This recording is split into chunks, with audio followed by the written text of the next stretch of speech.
ഇതാണ് വീട്. ഇറങ്ങിക്കോളും. ആ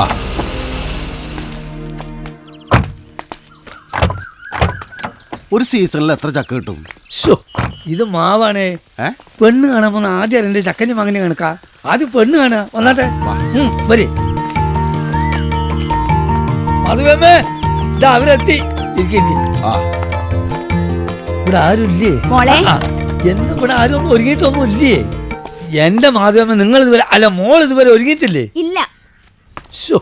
ഏട്ടൻ കൂടെ ഇവിടെ ഉള്ളപ്പോ മതി പെണ്ണ് കാണലൊക്കെ. അതിന് ഏട്ടന് കിട്ടിയിട്ട് വേണ്ടേ? ഇതാ ഈ മൊബൈൽ ഇറങ്ങിയ പിന്നെ ഒട്ടുമിക്ക പേരും പരിധിക്ക് പുറത്താ. ഞാനും വിളിച്ചു നോക്കിയതാ. എന്റെ മാധവമ്മ എന്റെ മോൾ. അതെ, ചെറുക്കം മുംബൈക്ക് മടങ്ങുന്നതിന് മുമ്പ് കൊള്ളാവുന്ന വീട്ടിൽ നിന്ന് ഒരു പെണ്ണിനെ നിശ്ചയിച്ചുറപ്പിക്കണം. ഇന്നത് 14ാമത്തെ വീടാ. ഇതും കൂടി കഴിഞ്ഞാൽ ലഞ്ച് ബ്രേക്ക്. പിന്നെ നമുക്ക് കിട്ടാവുന്നതിൽ ഏറ്റവും നല്ല ആലോചന അത്. ഒക്കെ ഞാൻ വിളിച്ചു പറഞ്ഞതല്ലേ? ഞാനും പറഞ്ഞതല്ലേ, എത്ര വലിയ ആലോചനയാണെങ്കിലും ഏട്ടൻ കൂടെ ഉള്ളപ്പോ മതിന്ന്. അതെ, അല്ലെങ്കിൽ പിന്നെ അവനും അതൊരു പ്രയാസമാകും. അതില്ല ഞാൻ എനിക്ക് മനസ്സിലാവത്തെ. താൻ സമയത്തില്ലാത്തത് കാരണം അനിയത്തിക്ക് വന്ന കൊള്ളാവുന്ന ഒരു ആലോചന നടന്നില്ല എന്ന് വരുമ്പോ അവന്റെ മനസ്സ് വിഷമിക്കല്ലേ മാധവമ്മ ചെയ്യാ? അവന് കുറ്റബോധമല്ലേ തോന്നുക? അനിയത്തിന്റെ സന്തോഷം കാണാനല്ലേ പ്രഭാതം മുതൽ അർദ്ധരാത്രി വരെ അവനെ കിടന്ന് കഷ്ടപ്പെടുന്നത്. ഇനി കൂടുതൽ തർക്കിക്കണ്ട. മോളൊന്ന് പോയി വേറെ റെഡിയായി വന്നാട്ടെ. ഞാനൊന്നും കൂടി ചെല്ലട്ടെ. മുന്നറിയിപ്പില്ലാത്ത വരവായതുകൊണ്ട് അവർക്ക് കൊടുക്കാനൊന്നും കരുതിയിട്ടില്ല. അതെ, ഇവിടെ ടിന്നുകളിൽ പഴയ ചിപ്സും ബിസ്ക്കറ്റും ഒക്കെ കാണൂലേ? പിന്നെ ചായ എന്നുള്ള പേരിൽ ഒരു പാനീയം അങ്ങോട്ട് കാച്ചി ഉണ്ടാക്കി തന്നെ. ഈ പെണ്ണ് കാണൽ ചടങ്ങിന് വേണ്ടിയാണ് പഠിത്തോൻ ഈ മാതിരി പലഹാരങ്ങളൊക്കെ സൃഷ്ടിച്ചു വെച്ച തന്നെ.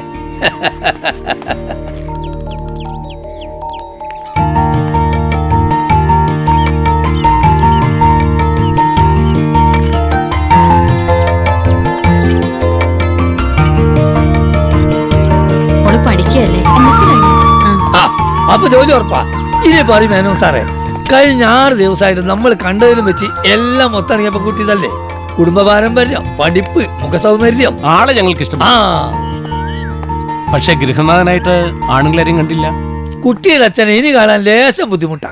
ഞാൻ പറഞ്ഞില്ലേ, മൂപ്പര് നേരത്തെ റിട്ടേൺ ആയി. പക്ഷെ അച്ഛനില്ല എന്നുള്ള വിഷമം മോൾ അറിഞ്ഞിട്ടില്ല. എന്തുകൊണ്ടാ? അച്ഛനേക്കാൾ കരുതലോട് അച്ഛന്റെ സ്ഥാനത്ത് ആങ്ങളുണ്ട്. ജയശങ്കർ എന്റെ ജീവൻ മോനെ ഒരു ബ്രോക്കറായി എന്ന് പറയല്ല. ജയനെ പോലെ ഒരു അളിയനെ കിട്ടാൻ പുണ്യം ചെയ്യണം. പിന്നെ ജയനാണ് എം എ കാരനാണ്. അധികം താമസിയാതെ സർക്കാർ ജോലിയും കിട്ടും. ആളിന് ജയനെ SI ആക്കണമെന്നായിരുന്നു ആഗ്രഹം. അവൻ വളരെ ഉയർന്ന നിലയിൽ എത്തുമെന്ന ജാതകത്തിലും.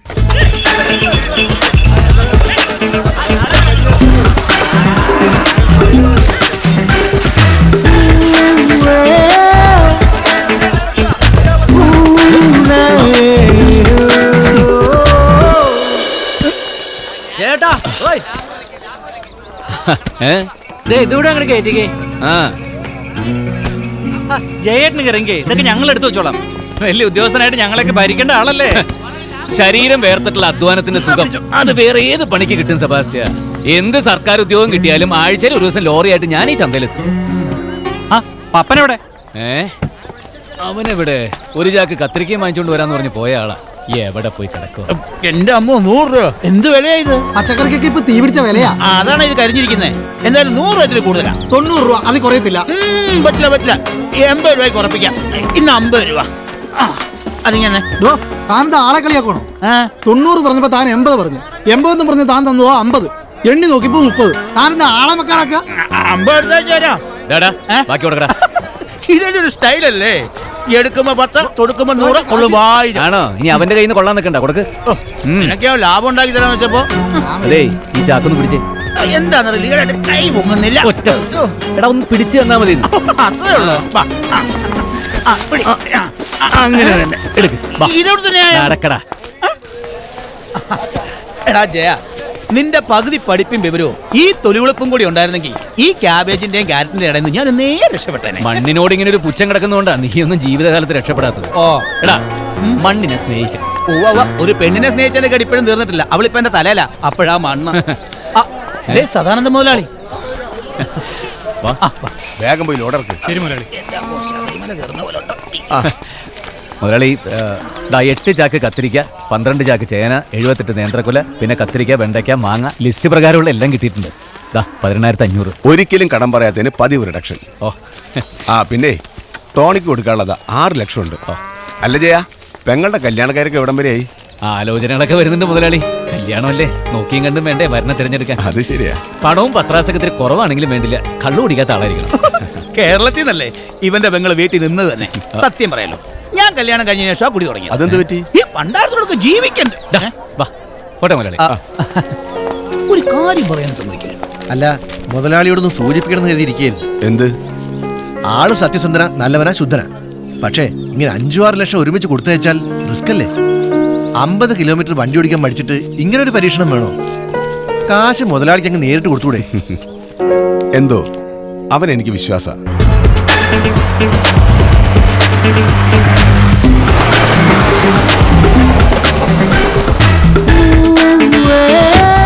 ഞാൻ പറഞ്ഞ കാര്യം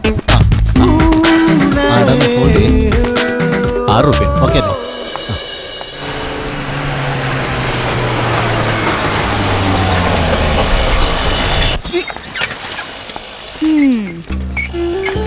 ഗോപിയേട്ടാ, അതെ, പച്ചക്കറി എന്ന പേരിൽ കുറെ പൊട്ട സാധനം കെട്ടിയേൽപ്പിച്ചിട്ട് പോവാന്നാ വിചാരം അല്ലേ? ഇനി ഇവിടെ ഇങ്ങനത്തെ സപ്ലൈ വേണ്ട. മാർക്കറ്റിലുള്ളത് ഞങ്ങൾ നേരിട്ട് പോയി എടുത്തോളാം. കിലോയ്ക്ക് 5-10 കൊടുത്ത് വാങ്ങിയിട്ട് 50-60 രൂപയ്ക്ക് ഇവിടെ ഉള്ളവർക്ക്. കൊള്ളാലോ കച്ചവടം. കുഞ്ഞിച്ചിരിയും കൊച്ചു വർത്താനവും ഒക്കെ ആയിട്ട് നാട്ടുകാരുടെ പ്രീതിയും ഹരിശ്ചന്ദ്രൻ എന്ന പേരും പിടിച്ചു വാങ്ങിയിട്ടുണ്ട്. കൊണ്ടോയേ. എടി എടി എടി എടി, വേറെ ഏത് കച്ചവടക്കാരൻ കൊടുക്കുന്നതിനേക്കാൾ 50 റുപ്യ കുറച്ചിട്ട് ഞാൻ നിന്റെ തന്തയ്ക്ക് സാധനം കൊടുക്കുന്നു. അതൊക്കെ പിന്നെ പറയാ. വേഗം വീട്ടിലേക്ക് ചെല്ല്. എന്താ ഗോപിയേട്ടാ? വീട്ടില് കല്യാണിയെ കാണാൻ ചെറുക്കൻ കൂട്ടി വന്നു. കല്യാണിക്ക് ആലോചനയോ? നേരെ അല്ല, കള്ളം. നിന്നെ വിളിച്ചിട്ട് കിട്ടിയില്ലാന്ന് കല്യാണി ഇവളെ വിളിച്ചു പറഞ്ഞു. എന്നിട്ട് പറഞ്ഞു വന്നപ്പോ ചെറുക്കന്റെ കുടുംബക്കാരെ ഞാൻ അറിയും. നല്ല തറവാടാ, നല്ല പയ്യനാ, എന്തുകൊണ്ട് ചേരും? ധൈര്യമായിട്ട് ആലോചിക്കാം. മതി, തൃപ്തിയായി. ഇനി ഈ അമ്മാവന് സന്തോഷത്തോടെ കണ്ണടയ്ക്കാലോ. എന്റെ കൃഷ്ണ,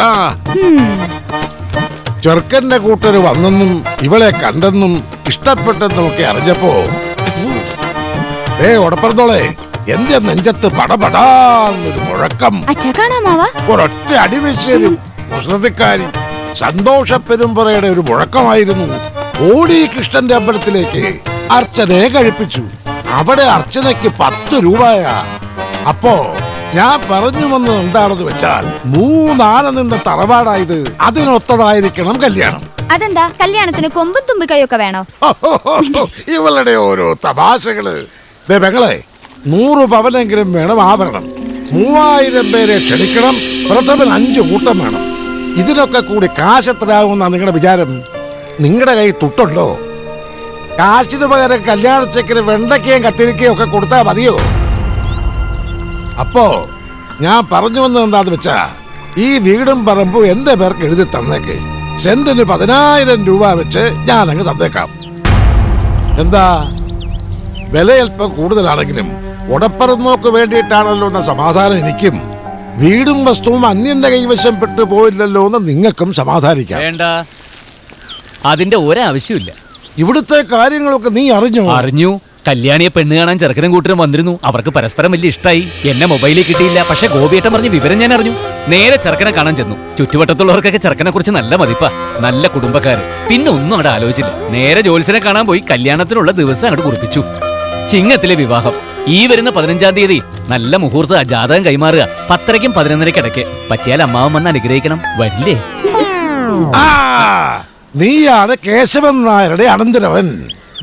എന്റെ ഈ പെങ്ങളുടെ കാര്യത്തിൽ ഞാൻ എങ്ങനെയാണോ താല്പര്യം കാണിച്ചത്, അതേ താല്പര്യം നീ നിന്റെ പെങ്ങളുടെ കാര്യത്തിൽ കാണിക്കുന്നു. അപ്പൊ ജയ, നമുക്ക് ഈ കല്യാണം കെങ്കേമമാക്കണം. അത് പിന്നെ പറയാനുണ്ടോ? കേശവൻ നായരുടെ അനന്തരവളുടെ കല്യാണമല്ലേ, കുറയ്ക്കാൻ പറ്റുമോ? ഒരു 3000 പേർക്കെങ്കിലും സത്യം. 4 ആന, താലപ്പൊലി, ഭരതനാട്യം, കുച്ചിപ്പിടി. പക്ഷേ ഇതിനൊക്കെ കൂടി നല്ല തുകയാവുമല്ലോ. എന്റെ എവിടുന്ന കാശ്? അമ്മാവൻ സെന്റിന് ഒരു 10,000 രൂപ വെച്ച് വീടും സ്ഥലം എടുത്തോളാന്നല്ലേ പറഞ്ഞത്? എടുത്തോ. അമ്മാവന് പറ്റിയ അനന്തരവൻ തന്നെ.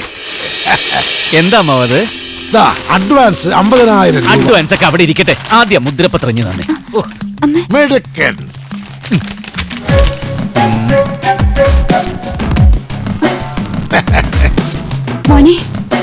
അമ്മ വിഷമിക്കാതെ, ഒരു ആവശ്യം വന്നുകൊണ്ടല്ലേ. വേറെ വഴിയില്ലല്ലോ.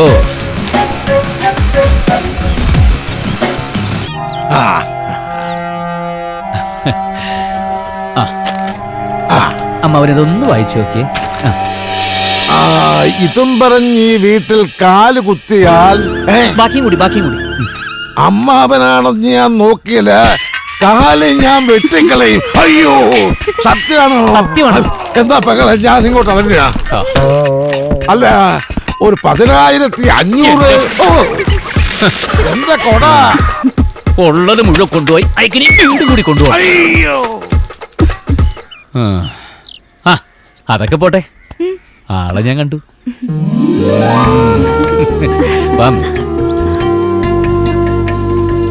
അല്ല, സ്ത്രീധനവും കല്യാണ ചെലവൊക്കെ ആയിട്ട് നല്ലൊരു തുക വേണ്ടേ? വേണം, കാശിന് കാശ് തന്നെ വേണ്ടേ? അതിനെ കുറിച്ച് ഓർത്ത് അമ്മ വിഷമിക്കണ്ടെന്ന്. എനിക്കറിയാം, ഏട്ടന് ഇപ്പൊ ആരോടെങ്കിലും കടം വാങ്ങിക്കാനായിരിക്കും. ഇത്രയും കാശ് ചെലവാക്കി എനിക്കിപ്പോ ഈ കല്യാണം വേണ്ട. അല്ലെങ്കിൽ തന്നെ ഏട്ടൻ ഒരുപാട് കഷ്ടപ്പെടുന്നുണ്ട്. എടി, വീട്ടുകാർക്ക് വേണ്ടി ഇത്തിരി കടം മേടിക്കലും കഷ്ടപ്പെടലൊക്കെ ഗ്രഹനാഥന്മാർക്കൊരു സുഖ. ആ സുഖം ഞാനും അനുഭവിക്കട്ടെ. എന്റെ കുഞ്ഞിപ്പെങ്ങള് കഞ്ഞി കുടിച്ചിടന്ന് ഉറങ്ങാൻ നോക്ക്. ഞാനൊരു കാര്യം പറഞ്ഞ നിനക്ക് ദേഷ്യം തോന്നരുത്. എന്താമ്മേ? നിനക്ക് എറണാകുളത്ത് പോയി നമ്മുടെ സേതുവിനെ ഒന്ന് കണ്ടൂടെ? വേണ്ടമ്മേ, വല്യേട്ടനൊക്കെ വലിയ സ്ഥിതിയിലല്ലേ, കോടീശ്വരൻ. കാശ് കൊണ്ട് ഈശ്വരന്മാരായവരെ ഏറ്റവും കൂടുതൽ വെറുക്കുന്നത് താഴേക്കടയിൽ ജീവിക്കുന്ന നമ്മളെപ്പോലെയുള്ള ബന്ധുക്കളെയാ. വല്യേട്ടന്റെ വീട്ടുമുറ്റത്ത് നിന്ന് നിൽക്കാനുള്ള യോഗ്യത പോലും എനിക്കില്ലേ. എന്തായാലും അവനെന്റെ ഏട്ടത്തിയുടെ മോനല്ലേ. വല്യമ്മയുടെ മോനോട് ഒരു സഹായം ചോദിക്കുന്നതിൽ ഒരു തെറ്റുമില്ല. വേണ്ടമ്മേ, വീട്ടുകാരോട് പിണങ്ങി നാട് വിട്ടു പോയപ്പോഴൊന്നും തിരിഞ്ഞു നോക്കാതെ നമുക്ക് കാശിന്റെ ആവശ്യം വന്നപ്പോ അന്വേഷിച്ചില്ല എന്ന് വെച്ചാ, ദേ, അതൊന്നും ശരിയാവില്ല.